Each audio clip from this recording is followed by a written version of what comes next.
In the second film, the Creator, the gods, evil, and the manipulation of humanity, we begin the process of restructuring the hierarchical relationships between the Creator, the gods, evil, and humanity. Based upon this restructuring, we were able to make clear distinctions between the Creator and the gods. We learned of the immense disruptions created by evil in the God realm. We were introduced to the possibility that the gods are malevolent towards humanity. We asked challenging questions about prayer and its functional relevance to the survival of the human species. In this film, we will take these concepts a step further and deal with the workings of evil as it pertains to the manipulation and control of humanity on Earth. Before we begin, I must reveal to you that possession is the primary means through which non-human entities manipulate and control humanity. What does it mean to be possessed? The answer to this question is much more complex than most people realize. For now, I will provide a simple definition upon which a more complex explanation can take form. Possession, in relationship to non-human entities, deals with the phenomenon wherein a non-human entity controls the human being through various methods. These methods are vast and complex, all of which exist within the superstructure created by evil.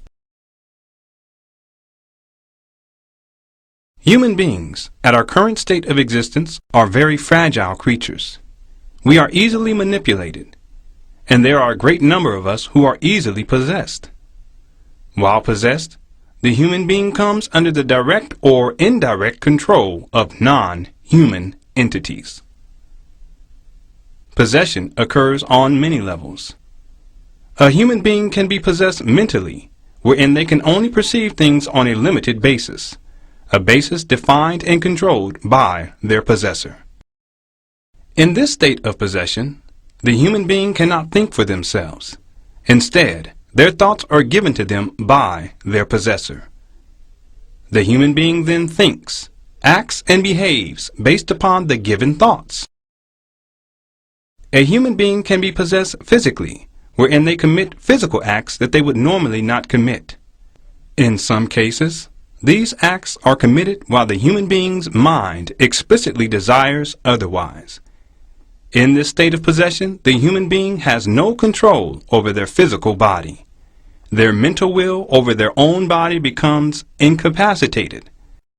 With this extrication, the human being's physical body would carry out physical acts that are against their normal everyday ethical and moral practice. A human being can be possessed emotionally, wherein what they feel is directly related to what their possessors want them to feel. The possessed human being will then act upon these emotions, even though the emotions felt are not legitimately their own. But possession is much more complex than what I have described. Suffice it to say, I ask that you accept this simple definition for now. Possession is a state of existence wherein the human being is mentally and or physically and or emotionally controlled against its own free will. Within the superstructure, possession occurs constantly.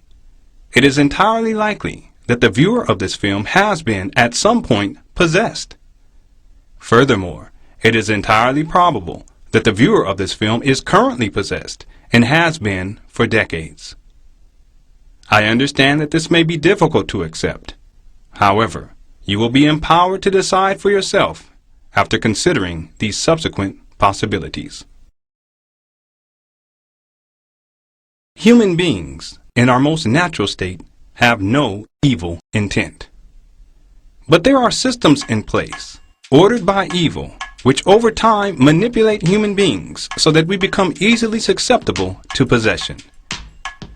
Once possessed, the human being falls victim to the will of evil. This being said, it must be made clear that 1. Evil is not a manifestation of humanity. 2. Evil will use humanity through trickery and deceit. 3. Evil will make promises to humanity in return for humanity's acquiescence. 4. Nothing that evil promises is ever fulfilled as described. To these 4 things, I offer the following story. There was a young woman who had wanted to become famous in her profession. So great was her ambition that her desires of fame and fortune far outweighed the degree to which her humanity was left intact. You see, the woman had lost part of her humanity, a process which occurred over many years of toiling within the superstructure that envelops the world. The losing of her humanity began as a tiny insignificant crack in her spiritual armor, made possible through physical, spiritual, mental, intellectual, and emotional trauma transferred and malformed into uncultivated ambition. Over time, this crack became a gap, and it was through this gap that evil entered into the consciousness of the woman and slowly began to manipulate her will. Can you now see how intelligent evil is? Evil formed the superstructure, which then created the gap through which evil could enter. But wait, this is not all. Evil can never enter unless it has an invitation. But who would invite evil to come in?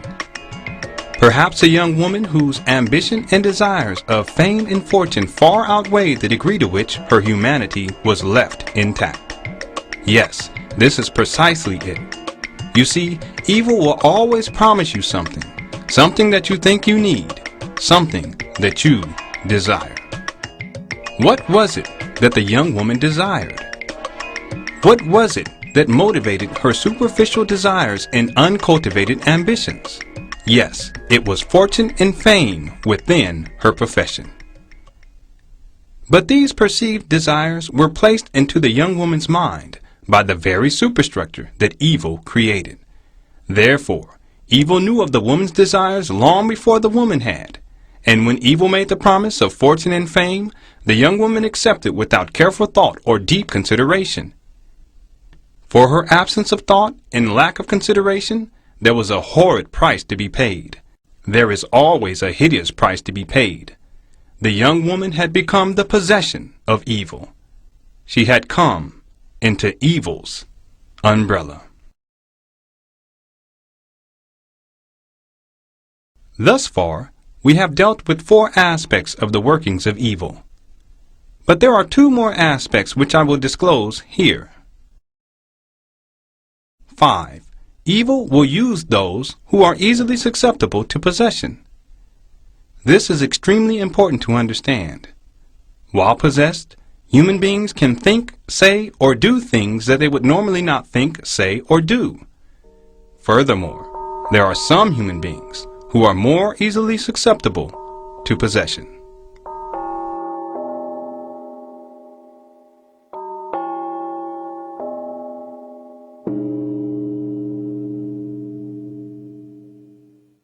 Six, evil finds a perverse delight in possessing otherwise loving people.